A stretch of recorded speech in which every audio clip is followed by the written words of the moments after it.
everyone, and welcome to another episode of Crafty Beer Reviews. It has been a really long week for me. I just started back to school, and yeah, it's been a long week. I haven't had any beer, and it's been stressful, so you know what? I need a beer. So, so I got something special here. This is a very hard beer to pronounce. This is none other than the Stone 17th Anniversary Götterdämmerung. Well, I can't be right. No. Götterdämmerung. Yeah. It's not it either. Götterdämmerung. No, that doesn't seem right either. I know. I need to say it in an accent.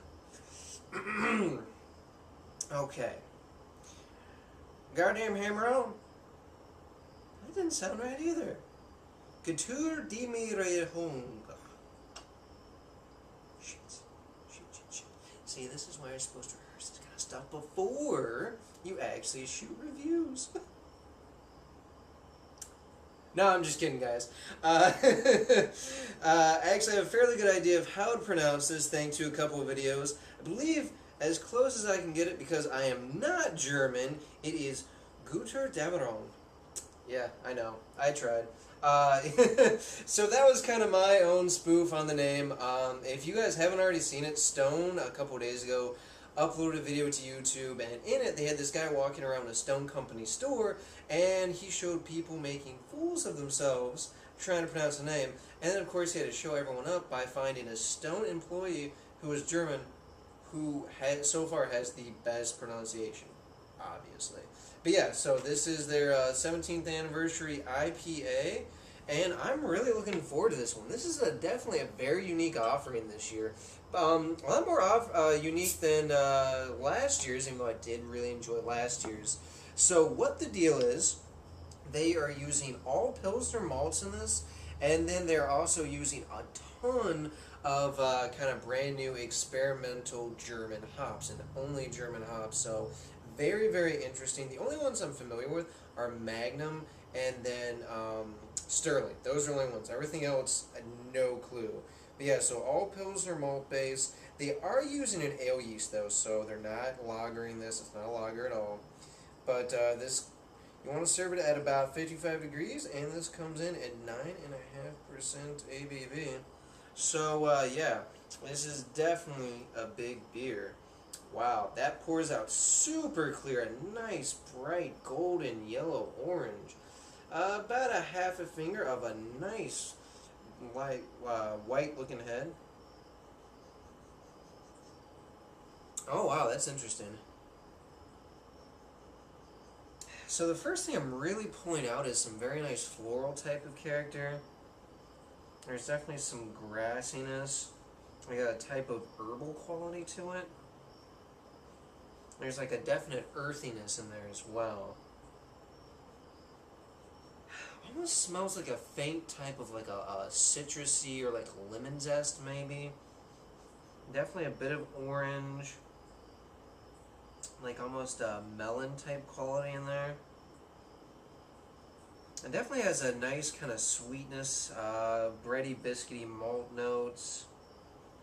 Wow, that this honestly does not smell like any IPA I've ever had from Stone. It's not that kind of big piney, resinous, dank, super tropical fruity that you get from a lot of their IPAs. It's very hop forward, but it's definitely not that kind of hop assault that we've all grown accustomed to from Stone. Yeah, it smells very interesting. Let's go ahead and take our first sip. Happy anniversary, Stone, and here's to 17 more.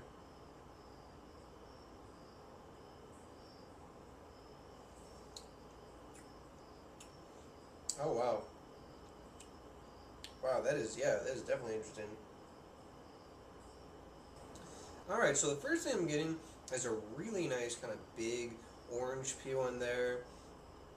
Definitely a little bit of that lemon, some like apricot, some other kind of non-distinct fruity type of taste in there as well. I do get that grassiness, a little bit of that earthiness. There's definitely a lot of that floral character as well.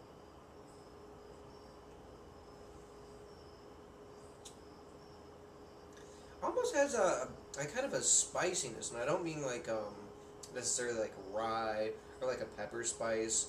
Um, but yeah, there's a definite spiciness in there as well. That's really interesting, and it comes more along the back end. But wow, that is very, very interesting. Definitely one of the most unique IPAs I've had from Stone.